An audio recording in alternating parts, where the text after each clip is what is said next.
Hello, welcome to the last day of the recordings. Not last day of class, of course, but last day of the presentations here. So today the plan is, let me correct these numbers. Plan is final project. We're going to do that today, and I'll show you my take on that. We're going to First, I'll show you something that I came up with as an example, and then I'm going to build up a similar project based on that. So we'll get an idea of what to expect for that final project. But that's the breakdown. That's really all we're going to do today is work on the final project. So these should be pretty fun. I think if you watch, look at all these examples, go through here. We're going to use some of the requirements, at least 3 photos, and I'm sure most of you will use more than that. And that shouldn't be an issue as far as the requirement, but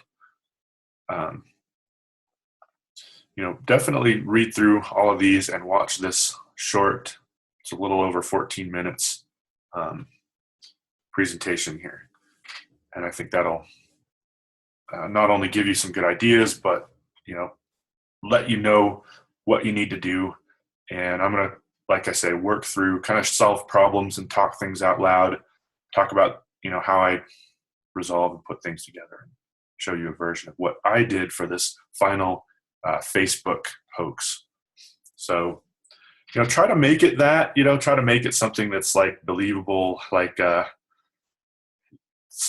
give people that idea that yeah, that's a real thing that's out there. It's a real, maybe it's a product. In my case, I made an app, so we'll take a look at that here in just a second. But we looked at this yesterday. It's a good site that provides a lot of examples of what others have done as far as these hoaxes are concerned. Working with Photoshop, it's just a matter of well, it's many things, but light is probably the most important one, and making sure that the light angle matches. We talked about that a little bit yesterday, but we'll see plenty of examples of that today. The example, or the final, when it's finished, so what you should be making first is a 5x7 inch, 300 dpi or larger. And as I said, you can save it as a PDF, that's fine. You can either do that or submit a JPEG or PNG, one of those 3. But make sure it's not the PSD file, make sure it's not the Photoshop document. So that's what we're going to get started with. Let me go ahead and we'll go over into Photoshop. I'll show you what I have here. So here, I've obviously got more than this. I've got a face that I've put on here. Just use these 2 and then a face. So I've got these 2 as kind of like background photos and then the face on top of that. So I've got 3. So what this is an amazing new app that shows the personality of your food. And you can just get what this is. It's, I'm holding this tomato. You can see it in the background. I'm supposed to be taking this video of, it's giving me a warning. Not as good as she looks. She's kind of sticking out her tongue here. But this was my concept that I put together, and we'll put something similar together today for this. And I really went through this quick. I just did it earlier today. I could be a lot more refined about how I cut this out, how I cut out my thumb. I'm the one that's actually taking the picture and holding this. But I did it kind of fast, and you want to do a little bit better job than this. I had to kind of rush it a little bit to get it done by class, but there's definitely some things that are a little bit hard edges that I'd like to soften up and work with a little bit more, but it shows the idea, and I think the idea came together pretty well, considering it's try to make something that looks real that isn't. So this could be real when I think about they just have to sell it. It'd be kind of a joke product, a joke application if it was real, but it's still kind of a hoax, and you can still use something like that.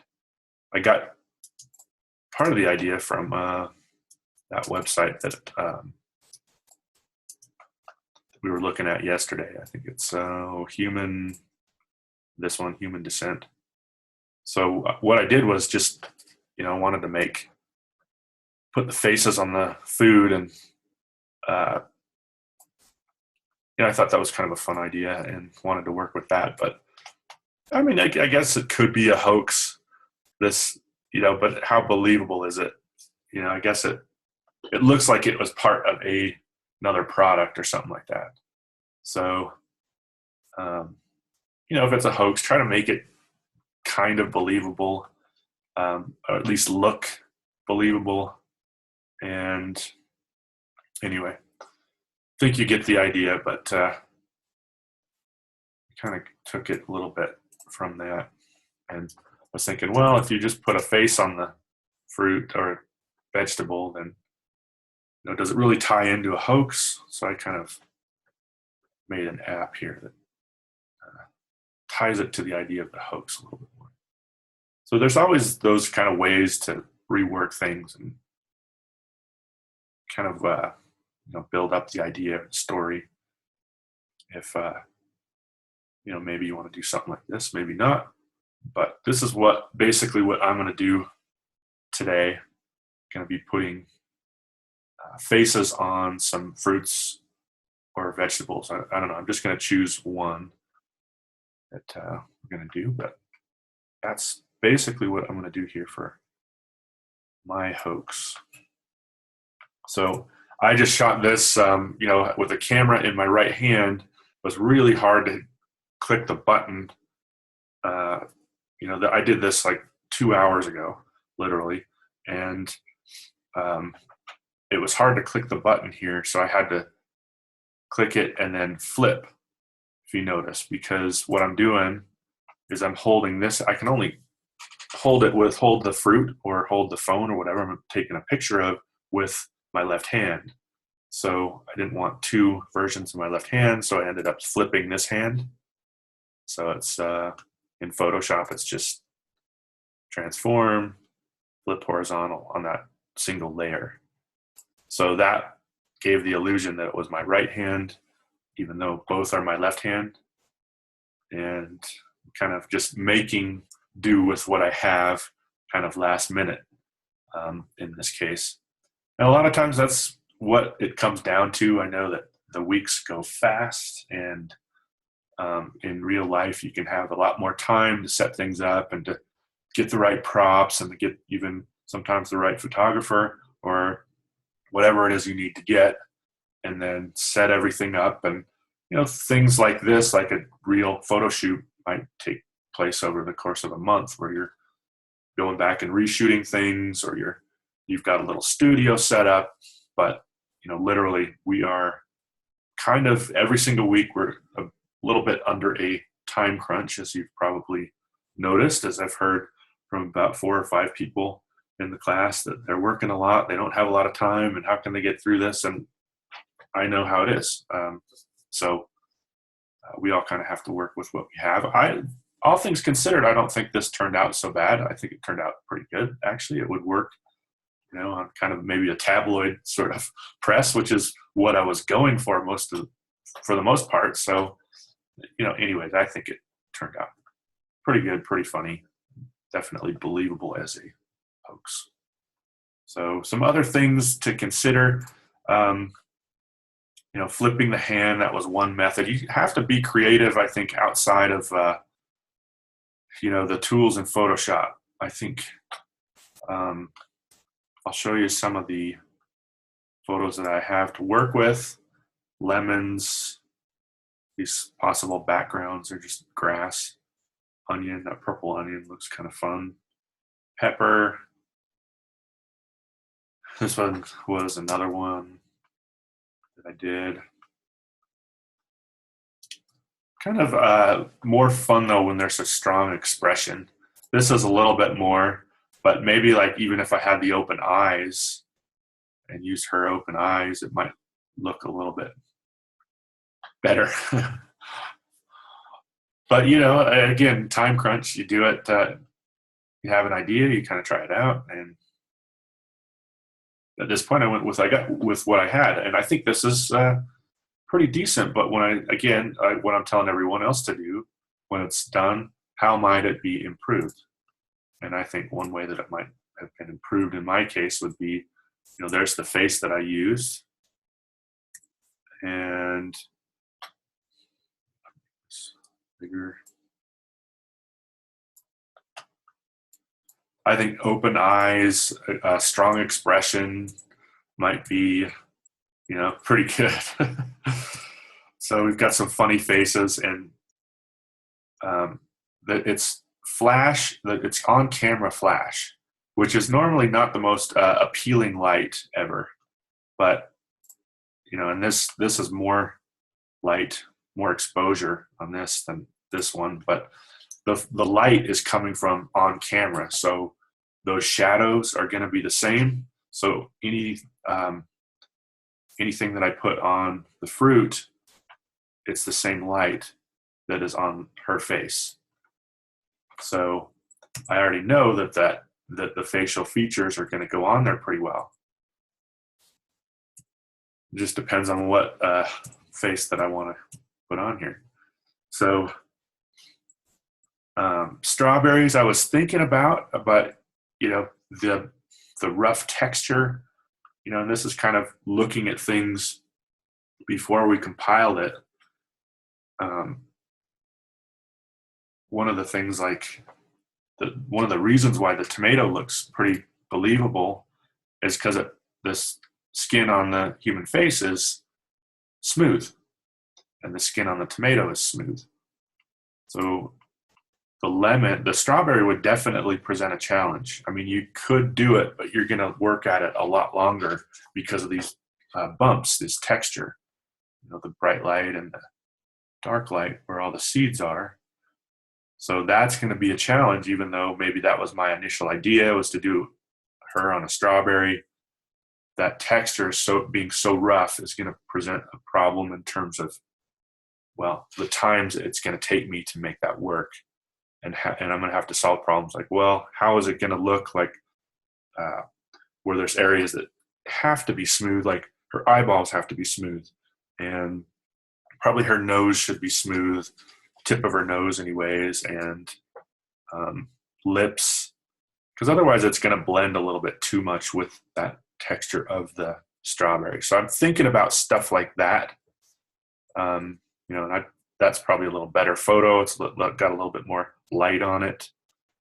But I'm thinking about that before I start compiling something, because, even the lemon over here that we were looking at before is going to be a little bit rough, but it's not too rough. It's not near as rough as the strawberry. And I think that maybe making a sour face, like I had a few of those, would be kind of appropriate for, personality of foods. And, anyway, I think light being one major consideration, texture being another. And of course, angle. I mean, that one, most people have that one. That's an obvious thing. You always want to consider the angle and how exactly you're looking at the subject and what you want to mesh together. Those angles have to line up. So we've got some oranges here, some lemons. The pear might be pretty fun. I kind of like the pear. I might be doing that. And a few more tomatoes. I think I got to the end of that one. So I'll go ahead and create my Photoshop document. Just go Command N, Control N on a PC, and it was inches. Let's set it to inches, 7 by 5 at 300. So that is ideally what you want. However, if you don't have a high resolution camera, or you just don't have very high resolution photos, it's okay to use the 72 DPI instead of the 300. I'll just give you that one. But hopefully everybody will try the 300 size at first. You know, if you're running into problems where you just can't get the right images, or you just have a low resolution camera and that's all you have available to you, do the 72 DPI, that's fine. You know, I want everybody to get through this class, and I don't want people to run into problems that way. But if you don't have a high-res camera, you'll notice that you're definitely going to have problems, you know,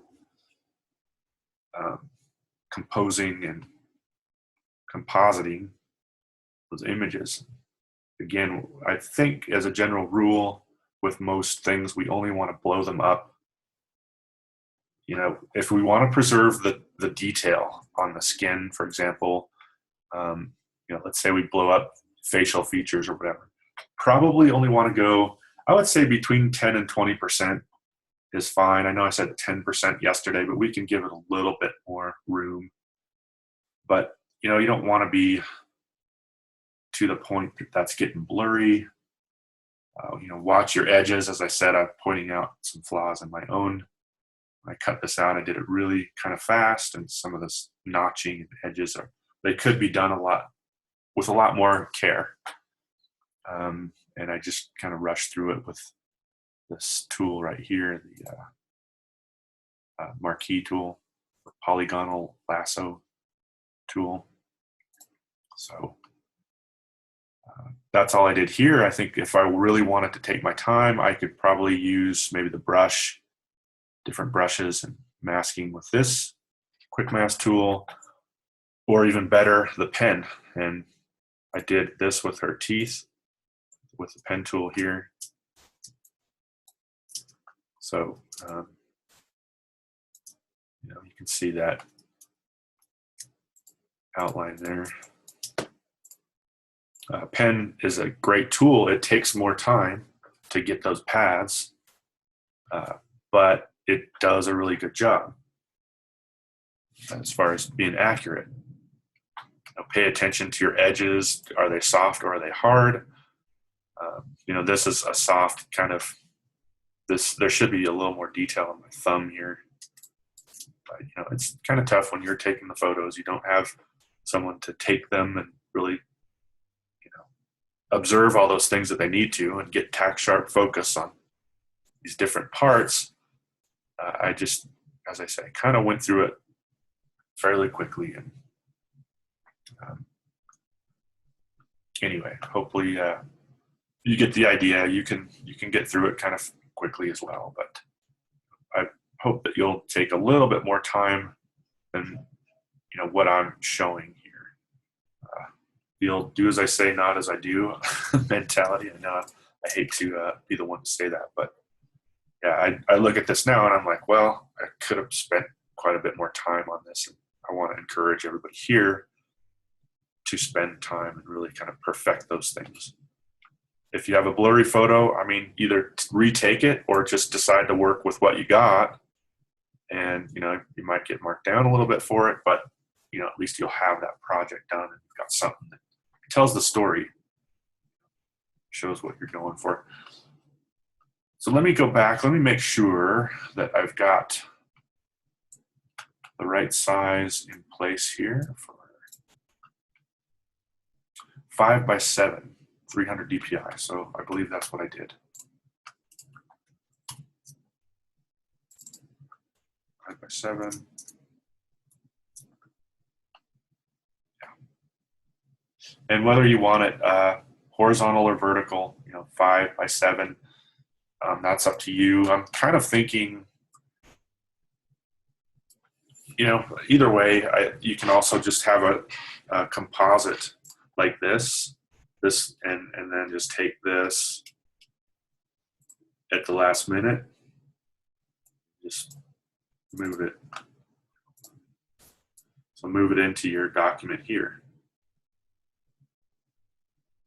So maybe you've got a kind of a compositing area, and you know, I made mine quite a bit larger, 5x7.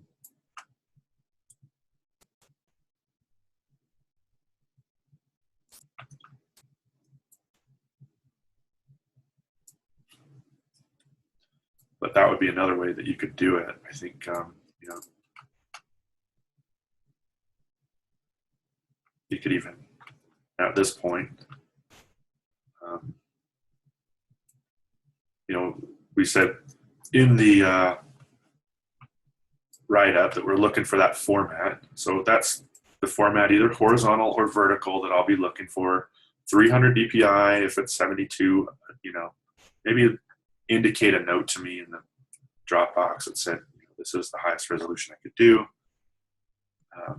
and I'll accept that. That's fine. But ideally, you want to do the 300 dpi, 5x7 and 300 dpi.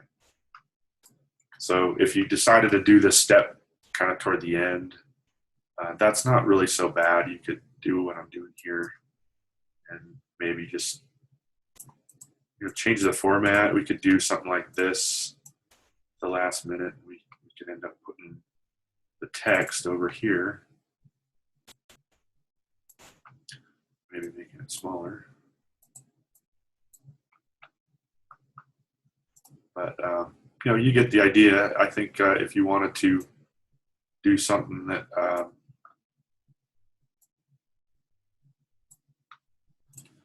just was a composition file, which is kind of typical anyways, you could easily do that and then just kind of bring it into this format later, and that would also work. So don't get too worried about the size, but I do, when you submit it, I want to see it at that size, either 5x7 or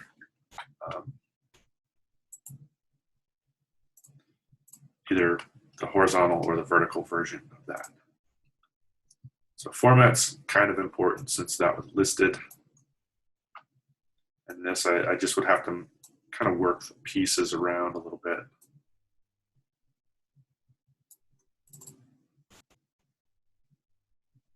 So it could still work. You know, I might do a number of different things to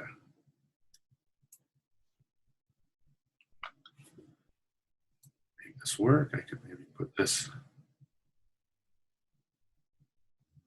like so and make kind of a news article out of it. I can break up the text as I want, you know, put up here, amazing. This just in, hot off the presses or something, whatever you really want to do. But just want to show you that there's a number of different ways you can kind of spin this at the last minute.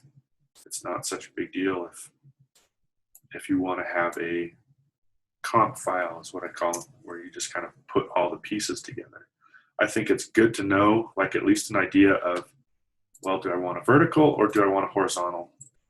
What's my final format going to be? So if you have even that in mind, you know, maybe it's something like that.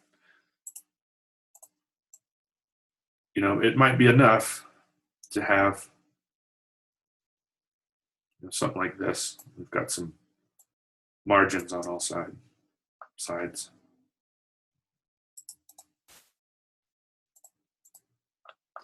All right, so that's smaller so it lines up.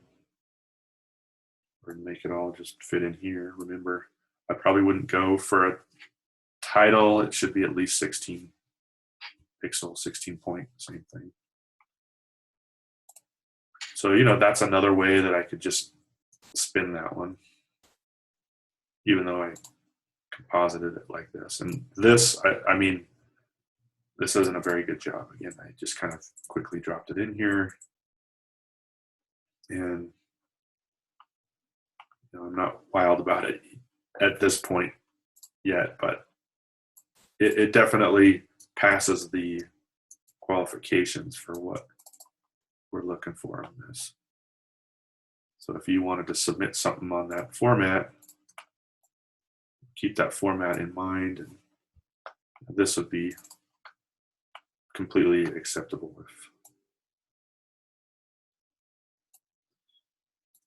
see, 16, I think we made up 16.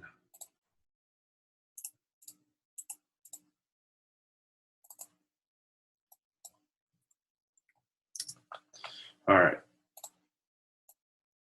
So that hopefully shows some examples of how you could go about this. Obviously, again, I'd want to take some more time. I think prepare this top area here. We're cut off because I kind of like that break in that boundary there, but I need to clean up along the top here. But if you just composited something and it's not the right aspect ratio, width to height, that's what they call that. It's asking for 5:7 at 300 dpi, and don't get too concerned about it. You can always make a document that's exactly what the assignment's asking for, and then bring it in and just kind of recompose your piece a little bit. That took me a couple minutes to do that, and that's perfectly acceptable. Once I clean this top part up, I need to do that a little bit, but just because you didn't do it in the right size, it's not something to panic over. Or some people end up making a different size document and then it gets all distorted and they're not quite sure how to get it back to how it was normally. So if you do run into trouble, that's the way to do it. I just make a final document, drag that composition that you did into the final. So anyhow, hopefully that helps a few of you out there. Let's go ahead and start compositing. I can close this tomato. I won't do this anymore. And get rid of these. Actually, I'll just delete those. So whether or not you want to start on this document, I'll go ahead and do that. I'll just start with this one. I kind of like that pair though. So I'm going to start with this. And I'll just drag it in as is. So my camera is a little bit higher resolution. Not extremely high resolution camera, but you can see here on that size that we're supposed to work within, we've got quite a bit of extra pixels going on. So, that might be another reason why you might want to work in a composition file. Because, otherwise, this is another option. You can just shrink down everything. But if you've shot it at a specific size and you want to maintain that same size, you've maintained the same lens and you stay the same distance from whatever it is you're shooting, so you can piece together the pieces easier. That might be another reason to have a composition file rather than one where we're working here. I'll just, for the sake of time though, I'm just going to shrink these down. All right, so a few different ways to work with this. We've kind of done this example with the quick mask tool in week 1, and we've done that method before, and that's a perfectly good way to go. Probably a shape like this though, I think what would be even better would be the pen tool, and I don't think we went over that one too much in this class, so I'm going to go ahead and use the pen tool for this for the outline, which is never much fun, I know. Not that it's that bad, it's just that people don't like to use the pen tool for some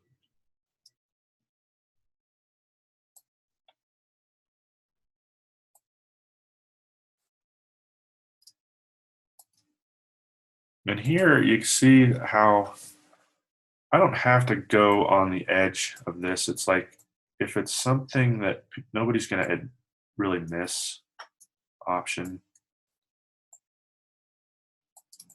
makes the bent handles so we can kind of make those pointed anchor points. And I don't think anybody's going to miss this out here too much. Option, I can bring this back. Miss the bumps. You can have some bumps, but I don't think I really care to preserve those.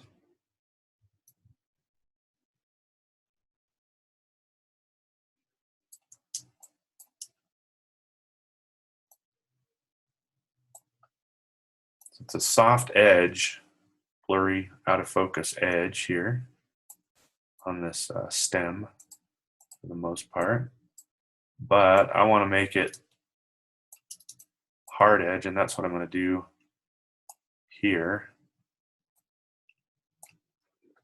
I might make it a 1 pixel feather, so that's just depends on what you're after, but there is kind of a soft edge anyways, and you know, the really hard pixelated edges tend to call attention to themselves a little more than you want. So a lot of times making a 1 pixel feather is a good way to go. I'm going to go and save my path while I have it. So anytime I use that pen tool, I can go into this paths tab over here, and I have to be careful like not to click another path because the work path won't stick around. I have to actually double click on this and name it pair 1, I guess we'll call it. Click OK, and now I can click on whatever, and it's not going to I'm not going to ever lose that path. It's always going to be in my paths. I can go down here, I can select it.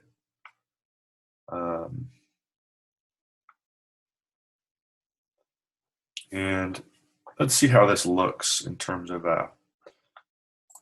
go in, do a new layer. I'm going to do black just to see how it looks, and you know, what do I think of the shape of that? I mean, art directing as far as this goes, it's not bad, but there's a few spots here. This is going to be a person's head, you know. There's still some places here that I notice now that I do this that I don't really need, like this bump here. Don't really need that. I could get rid of that. Maybe this bump here, I could bring it up. Just, you know, make it a little bit more symmetrical, a little bit more even. So if I want, I can just go back here. We can delete that layer. Just a layer to see what that was going to look like. So what I'll do here, I can just select this and do drag this here and make a copy.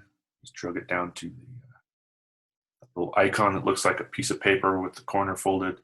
That just copies my path. And I can call it pair 1 copy. I don't really need to rename that. That's fine. But this one I want to refine. So again, I want to use the white arrow tool to refine it. And maybe I'll just bring up, I'm kind of just memorizing where those bumps were. And get rid of that one, the minus anchor point.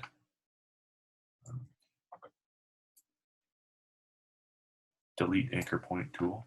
So this one don't need. So I want to make this look like kind of an even pear shape. I think down here is going to be the chin more or less, and if I want to represent a human face, chin, I can do that by kind of thinking about the anatomy of the human chin at the same time I'm kind of working with this overall pear shape. So what I'm basically doing is just art directing, trying to take these bumps out and make this, I cut in quite a bit, as you can see from the edge. And all this reflected white light, that's not really working for me all that well. So I can cut in farther from it. And that might kind of benefit the piece a little bit.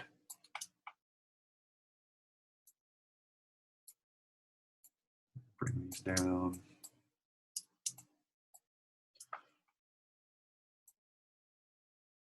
So this is taking a lot more time than that piece that I showed you. Just, I wanted to get something finished and have something to show by the time class started today. And sometimes that's the reality of graphic design. You just have to get something out the door. You have to make the presses by a certain time, and if you don't, then your projects, your flyers are not going to be in the trade show. Your ad's not going to be in the magazine. So you sometimes have to run with what you have, and that's partly why you witness so many mistakes in the graphic design that you see in a lot of cases. It's like, if you ever worked in that environment, you kind of know how it is, and although you want to do your best under time constraints is different from your best when you have all the time in the world. And in a lot of cases, it's not such a bad thing to have time constraints, because you actually do finish the project and get it wrapped up. Whereas if you do have all the time in the world, it's like, especially for me, it's like never finished a lot of times. It's like, well, you can always keep improving things, but you also want to finish them. So I guess there's a case to be made for balance in that situation. Anyway, now let's see this again. Pair copy. And let's see what that.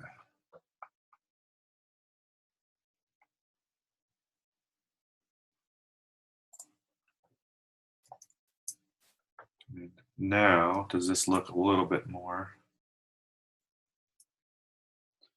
like what we're after for that pear shape? I think it's looking good. It's still a little bit rough, but I think it looks pretty good.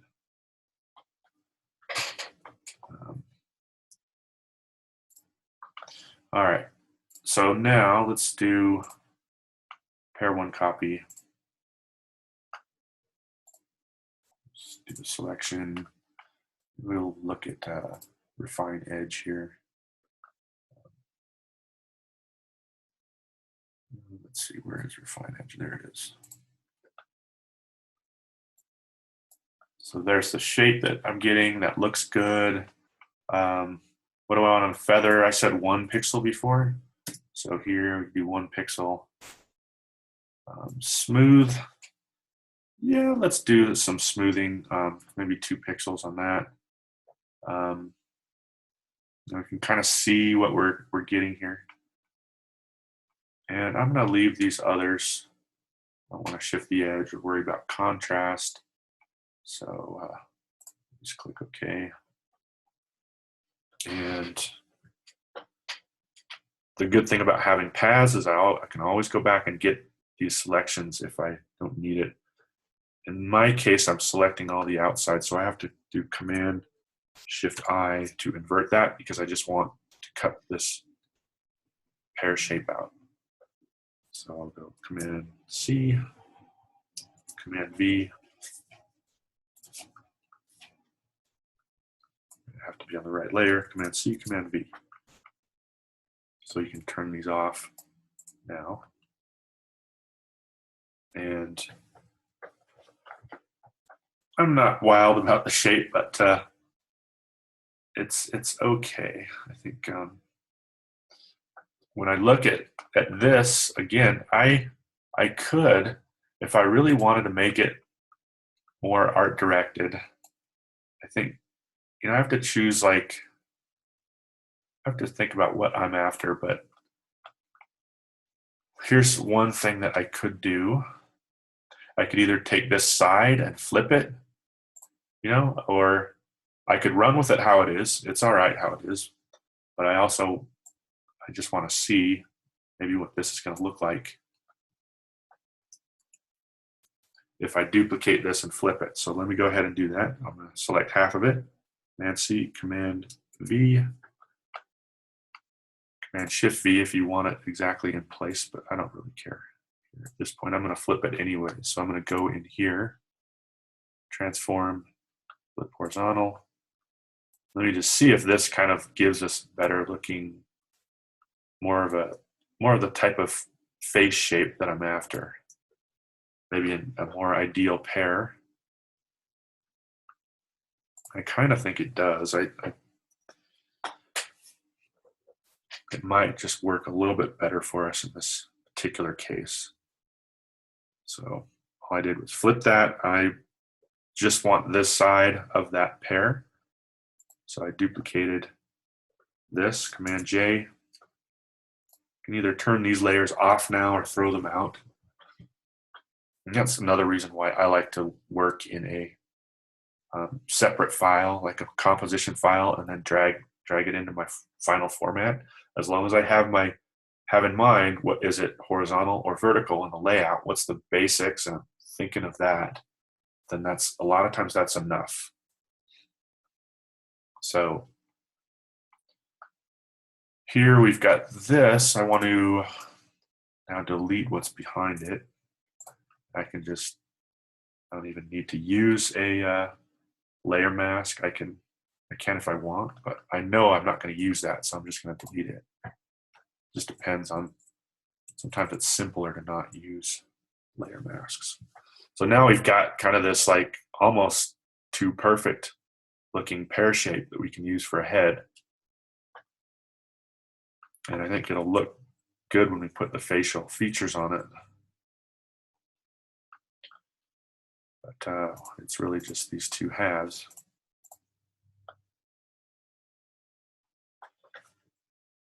So far so good. Let me save it before I get too far into this project. Pear head, you could call that something different. But now I want to start putting some facial features on here. So what's the personality maybe of this fruit? Do something here. Unfortunately, the light on her face is not as even as I'd like it to be. We might have some trouble with that. We could get the eyes.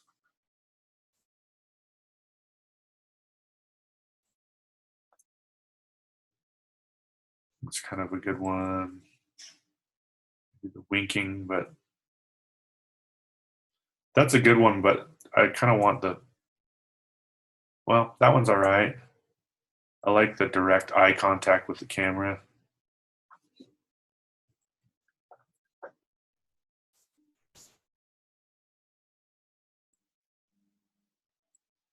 It's kind of fun. Anything that shows personality is good.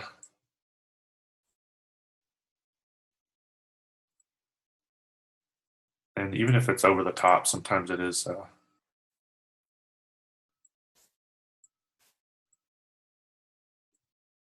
People are definitely attracted to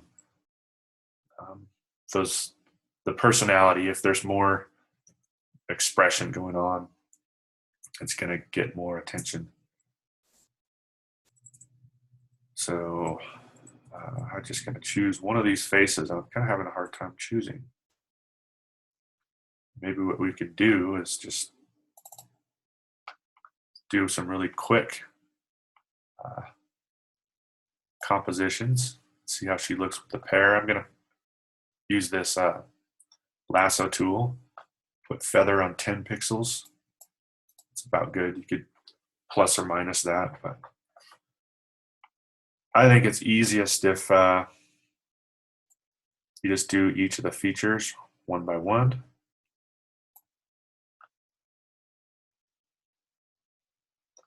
But that said, if we're going for what the face looks like, why don't we just do this whole face?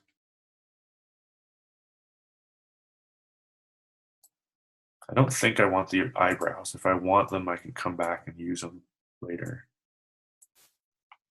Put that at the top. Get rid of this old one.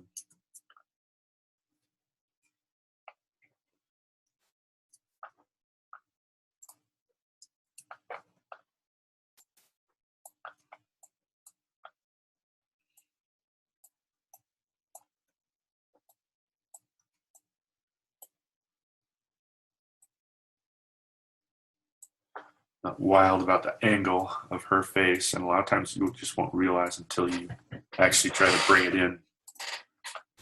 You know, how well does it work? Does the chin come clear down? Do I want that? I'm trying to figure out things like placement of the eyes. Is this the forehead up here, and this would be like the hair? Something like that. I go Command U, and I could also do this. Again, I'm just doing this kind of quick. I could also do this with a layer, one of these here, adjustment layers. But again, if I'm just want to look at it to see what I get, then a lot of times Command U for the hue saturation window will allow me to adjust things like facial. Turn her green, especially if we click colorize. Maybe match that a little bit more. The values are a little bit of an issue. There's more shadows on her face than there are on the fruit. We're just going to play around with these a little bit. Try to get them within reason. The other one I can do is levels. And L, we can work with those a little bit too. Probably the mid slider, I notice, will give us a little bit more after. And then here, we'll try some of these as well. Multiply, darken. Darken was pretty good. Overlay. We're seeing a texture going on here. Though, that doesn't look extremely realistic. Not yet, but we can do some more to this. This is where we're doing kind of destructive editing, and I wasn't really planning on finalizing this way, but go back and tweak this some more. You know what? I think I'm going to cancel out of that. I'm going to do the Command U, so I'm going to do hue saturation again.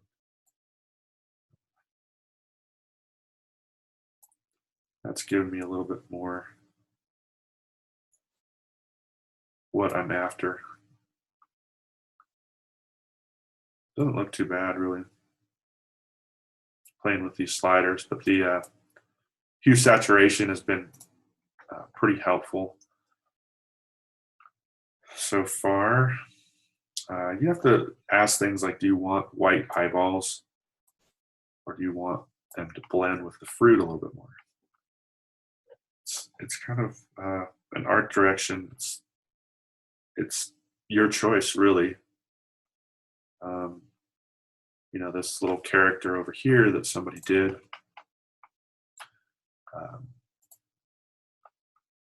has the white eyeballs and the teeth, and we kind of identify with that. But when I did mine, I didn't like the really white teeth because they were too noticeable. They were really just glaring when I made those teeth white.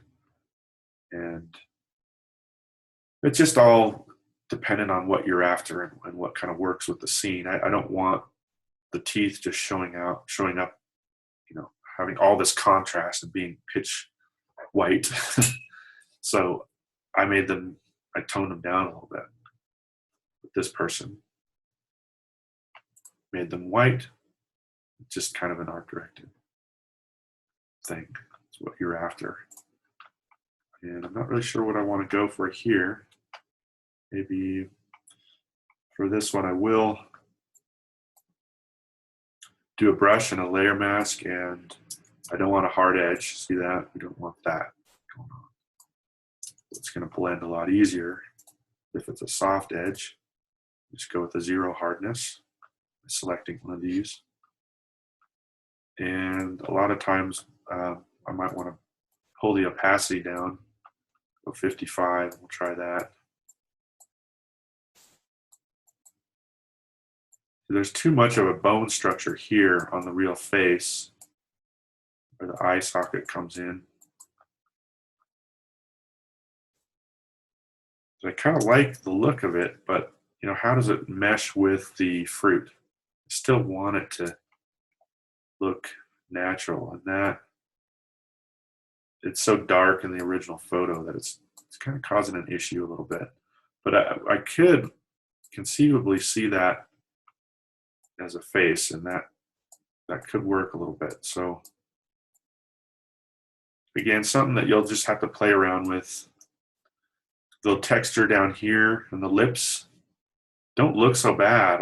I thought they would look worse than they do.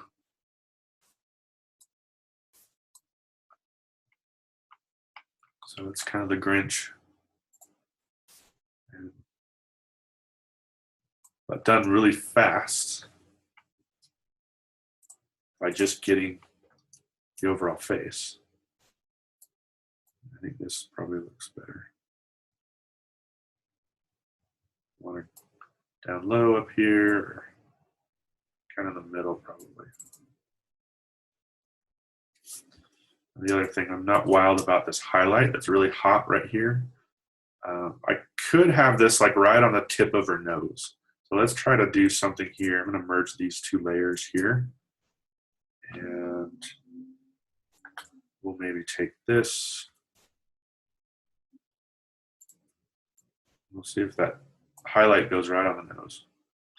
And then on this pair here in the background, bring this down. Now we're getting a little bit more the dimension that I want. I'm just cloning out the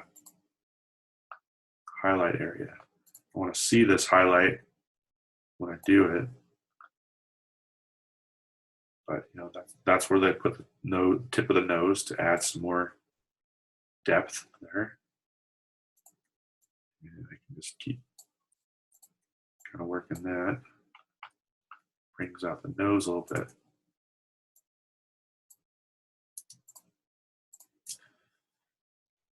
So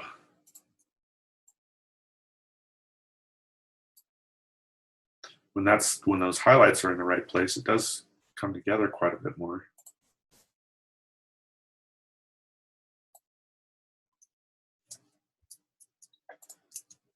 And really, I was just putting that face on there quickly to kind of see what it looks like. And I do like that. It's an interesting look. I even like the way the texture works with the skin and kind of comes in here, you know, these spots. So let's take a look at this if we wanted to go back and let's say we made them white, but say for example, yeah, I'll do this quick. Just the marquee tool. I want to get the whites of her eyes. We have already, you know, we resized it quite a bit. Be kind of interesting to do like potato eyes of real eyes and put them all over the potato. Anyway, all I want is, I don't know if I really needed to get both of them like that. Bought me any time. Let's say I want those white eyes to show. I can just use the eraser. We can erase all this. But really, if I really care about the project and know that I'm going to keep using this possibly, the layer mask is a better way to go because it's non-destructive and it's editing. And it almost looks cool to even have a little bit of flesh colored skin around the eyes, I think.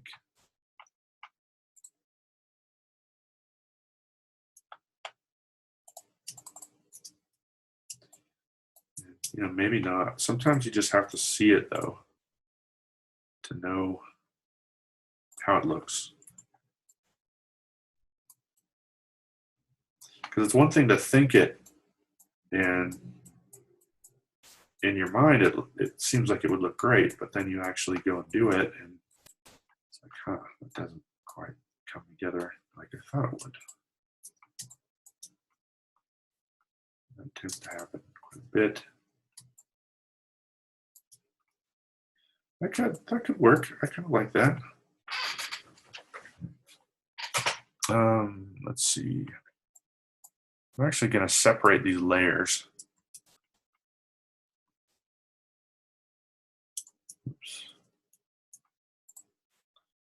Just want this eye on a separate layer so I can work with it independent of the other layer.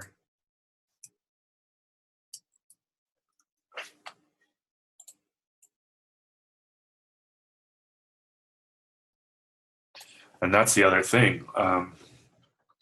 You notice, like, I have to, getting that eye, I mean, not that it's really difficult, but it's kind of a process to try to get that eye to match the eye underneath it. And what ends up happening a lot of times is I go too big versus too small.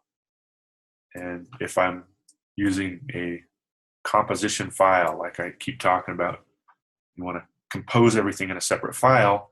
Well, I want to know for a fact that that eye is the same size as that original photo that I'm pulling from. So that's another example as to why you might want, you know, because that's actually, I'm finding that's hard to get. It's kind of, I mean, I know I can get it. It'll just take a little while. Looks like some really heavy mascara over here.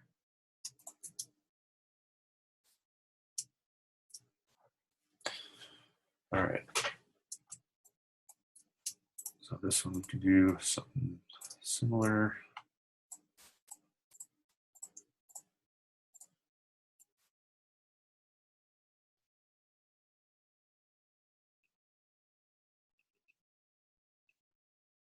There we go.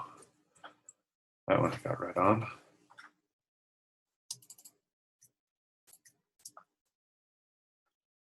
I do like that one. Maybe a little strong. And if that's the case, you can always play with the blend modes. There we're darken, multiply. Let's try overlay. Overlay looks interesting, but losing that white of the eye, which was what I was after.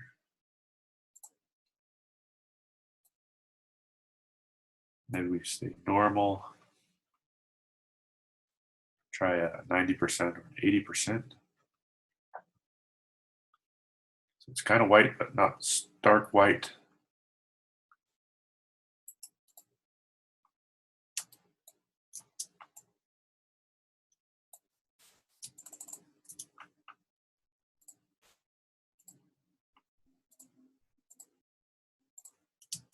That's the one I'm after.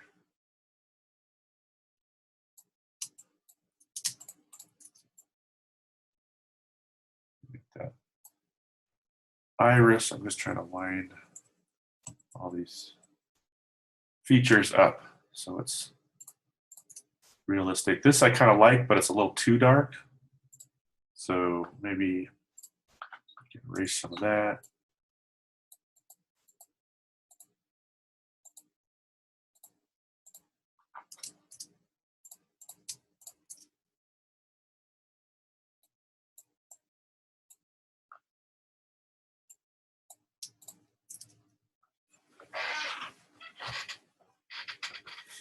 Anyway, so I'm liking that so far. What else can we do? We can maybe enhance the nose and the lips a little bit more. Just, again, looking at a balance between what's too much and what's not enough.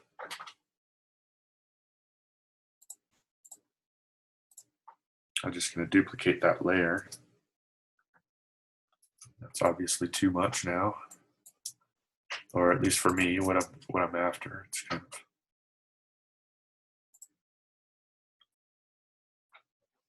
maybe we turn that back down to a 4. I'm just kind of playing around with that. Maybe get the forehead so we're not seeing so much light on the forehead here. Black conceals, white reveals. Do that on both layers.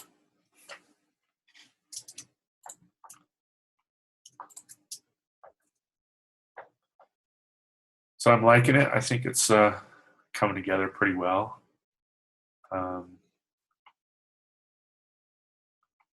Maybe the forehead could be a little smaller. So again, I'm just doing some art direction here. We can bring the forehead down just a bit.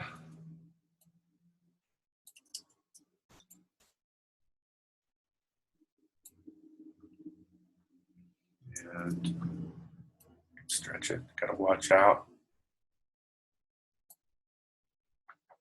on my stretching there, but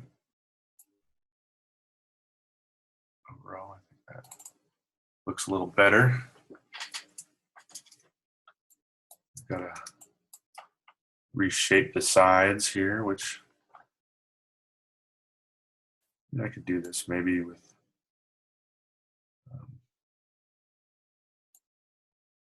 sometimes polygonal lasso tool might work.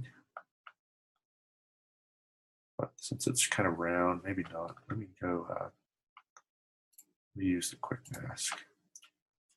And for this, why don't I go a hardness of like 3%, 4%, somewhere in there, and a size of, I don't know, probably around 5 pixels. Make sure I'm at 100%, not 5%. I can use the left or right square bracket to increase or decrease the size of my brush.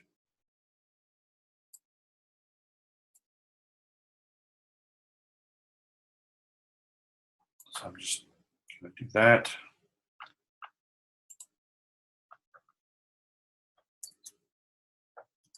I just hit delete. I think that'll work. A little rough right in there, but I kind of don't mind it. Let me make sure, let me look at it from afar. Maybe I'll do this one again. All right, quick mask.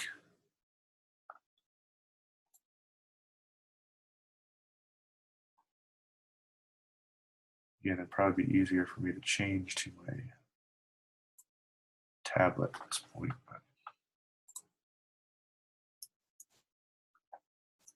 you know, otherwise I'm going to get those bumps. Or I could use the pen tool. It depends. Let's say that we'll go ahead and use the pen tool to get that smoother. So everybody has the pen tool. Everybody has access to that. Not everybody has a stylus tablet.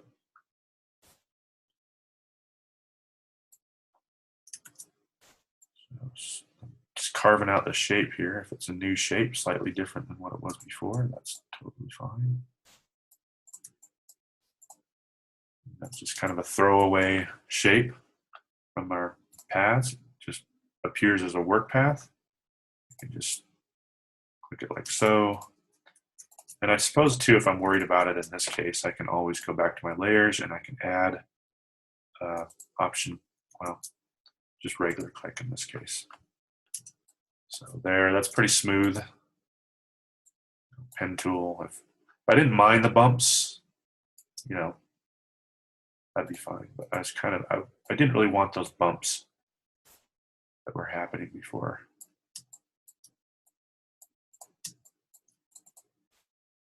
Should work.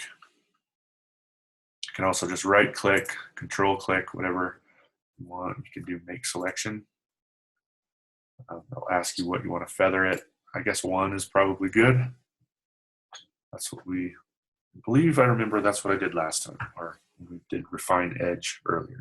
So just go 1 again. Invert that selection.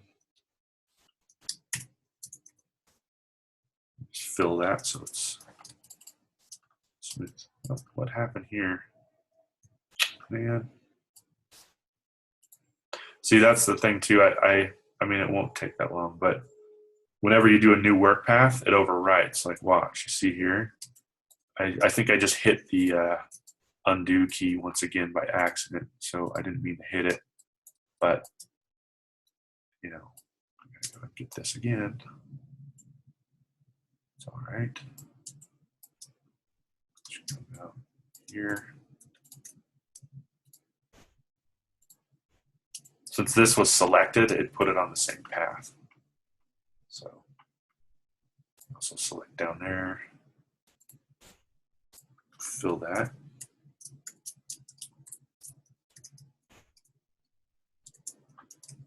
Get the smooth, semi-smooth side here like the rest of the pair. The forehead's smaller. I think it's just art directed to look a little bit more realistic.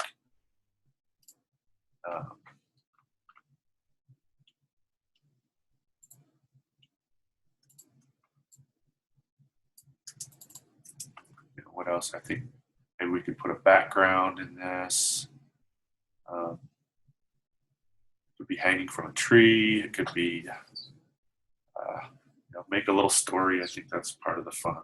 Is figure out some sort of a thing that could be happening as a result of your project, and in this case, your hoax. What is it?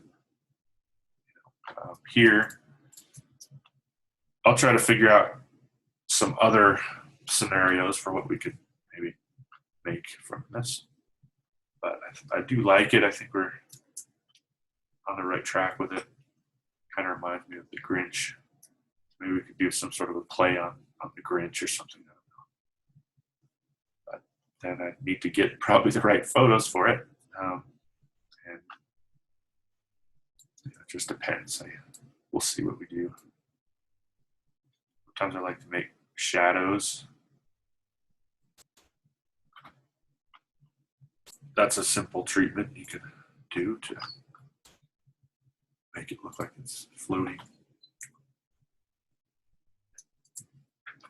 You probably should blur that. Let's go ahead and filter Gaussian blur.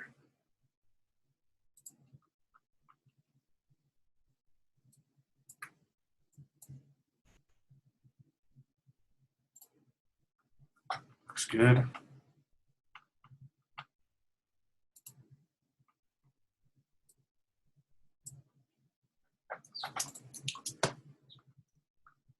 So not bad so far. I was just actually trying out that face, and I liked the face, so I went ahead and went with it. Maybe here to come, we'll do some different caricatures and expressions, because a lot of times what will make these work better is if you enlarge the eyes or shrink the nose, or play around with those features a little bit and expressions, and they can really add some personality. So anyways, I'm going to go ahead and go on break. There's nobody in the class at this point, so we're just going to take a 10-minute break as usual, and then come back and we'll explore some other avenues in terms of what else we could do with this. Maybe like I mentioned, composing it, putting it into a scene. We could do different facial features and expressions and play around with those. We'll try a few different things when we come back. So more fun to come. 10 minutes, and see you then.